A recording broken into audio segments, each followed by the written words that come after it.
Hola, ¿cómo están? Soy el doctor Jorge Uriel Baez Baez y les voy a hablar un poco acerca del proceso de cambios que nos van a llevar a la muerte o la fisiología en el proceso de morir. Vamos a mencionar primero que morir es un pronóstico o un proceso. Nosotros podemos establecer como médicos que un paciente pues va a morir, ¿no? En cambio, la muerte pues es un suceso, un momento en el que se pone fin a la vida de una persona o de un organismo. Pero ¿cómo llegamos a esta situación de finalidad de la vida?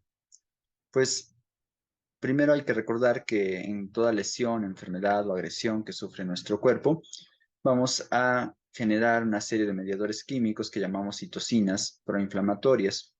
Estas nos van a generar una respuesta inflamatoria sistémica que se manifiesta clínicamente como aumento de frecuencia cardíaca, aumento de frecuencia respiratoria y fiebre.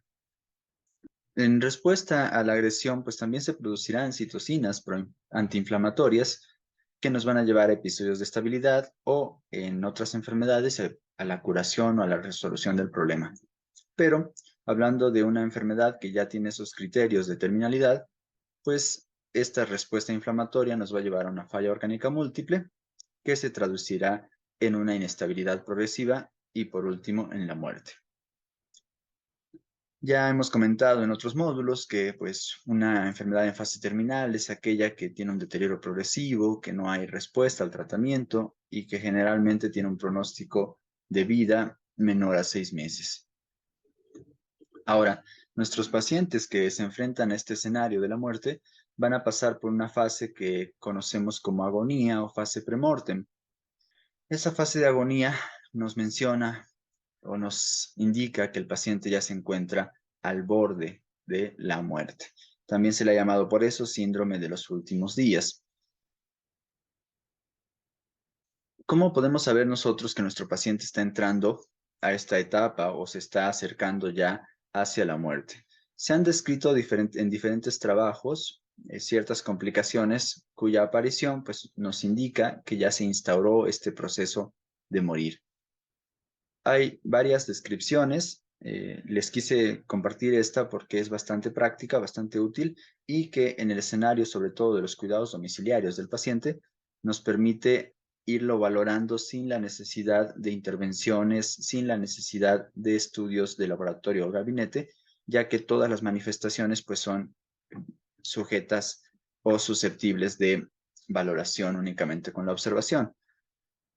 En esta tablita nos muestran que nuestros pacientes que se acercan al proceso de morir, aproximadamente entre 3 y un mes antes de esto, pues van a realizar aislamiento de las otras personas, van a disminuir la ingesta de alimentos, va a incrementar las horas de sueño y conforme el tiempo va pasando, pues ya no solo será la ingesta de alimentos, sino también de líquidos, tendrán variaciones en la presión arterial, pueden realizar hipotermia, cambios en la frecuencia cardíaca, desorientación, agitación, incluso alucinaciones.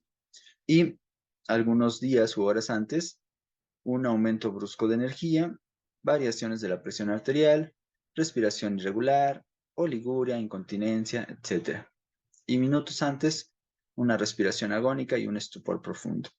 E incluso si ustedes notan, pues aquí hay un fenómeno bastante descrito y bastante observado también por los familiares, ese aumento de energía en el que te relatan que el paciente se levantó, el paciente caminó, el paciente habló, comió por sí solo y solo unas horas después, un día después, falleció.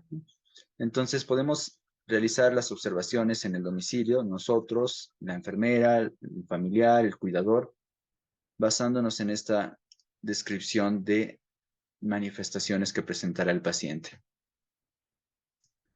Habrá algunos síntomas que se presentarán con mucha frecuencia en la agonía: ansiedad, confusión, delirium.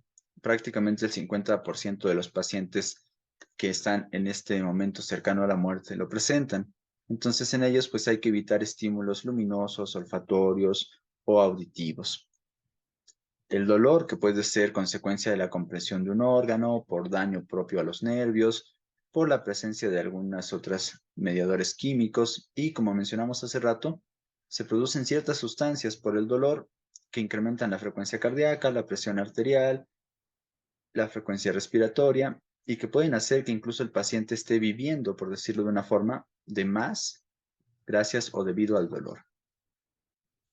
La disnea, que es una experiencia o una sensación de dificultad respiratoria, también puede presentarse en estos pacientes, va a tener una intensidad variable y puede estar pues favorecida por diferentes factores, no solo los factores fisiológicos, sino también factores emocionales o psicológicos. Fatiga, hay un cansancio importante en estos pacientes, ya no quieren realizar actividades, su energía se ve disminuida, solo están haciendo las funciones básicas, muchas veces parece que están durmiendo y pues solo recordar que el paciente va a mantener una escucha activa o su oído pues va a permanecer activo, por lo tanto hay que recomendar a los familiares o cuidadores tener precaución con lo que se habla en la cercanía del paciente. Anorexia, ya que no hay actividad física, que se disminuyeron la movilidad, que el paciente se la pasa en cama, incluso durmiendo, pues va a haber menos gasto energético y con ellos menos necesidad de alimentos. También debemos recordar que consecuencia de la propia enfermedad o de algunos tratamientos, disminuye el tránsito intestinal y con ello pues disminuye la necesidad de ingerir alimentos. Entonces hay que explicarle al familiar o cuidador que pues no debe angustiarse cuando esto pase, no hay que intentar obligar al paciente a comer y no hay que sentirnos culpables si no lo hace. Dentro de estos síntomas que mencionamos, a veces nos vamos a enfrentar a síntomas que llamamos difíciles, aquellos que precisan una intervención terapéutica intensiva, que no responden a los medios habituales y que pues hay que hacer modificaciones farmacológicas o requerir otras intervenciones instrumentadas o al apoyo psicológico para poder regular o controlar este síntoma. Y con todo eso tendremos síntomas que llamamos refractarios, aquellos que a pesar de todos estos esfuerzos que mencioné hace un momento, a pesar de las múltiples intervenciones, pues no podemos controlar. Entonces, hay que recordar a nuestros pacientes, recordar a los cuidadores, a los familiares, que los enfermos en estas condiciones pues van a requerir una atención de forma continua y que esta atención se puede dar en el hospital o en la casa, siempre y cuando se cuente con el equipo, el material y una persona capacitada. Y que el lugar donde nuestro paciente pues vaya a pasar estos momentos antes de la muerte, pues debe ser un lugar que garantice el acceso a la familia, preferentemente, como dijimos en otras ocasiones, el hogar. Que exista un plan de atención, que no haya sorpresas con nuestros pacientes, de ser posible que se establezcan las decisiones antes por el propio paciente y no delegarlas al final a algún familiar. Nosotros, el equipo médico de enfermería, de cuidadores, vamos a buscar una meta bastante clara, cubrir todo con claridad y serenidad, que no tengamos sorpresas, que no haya escenarios que no fuimos capaces de prevenir o de prever, y que se base en respeto y en comunicación cercana entre el profesional tratante y la familia o cuidadores.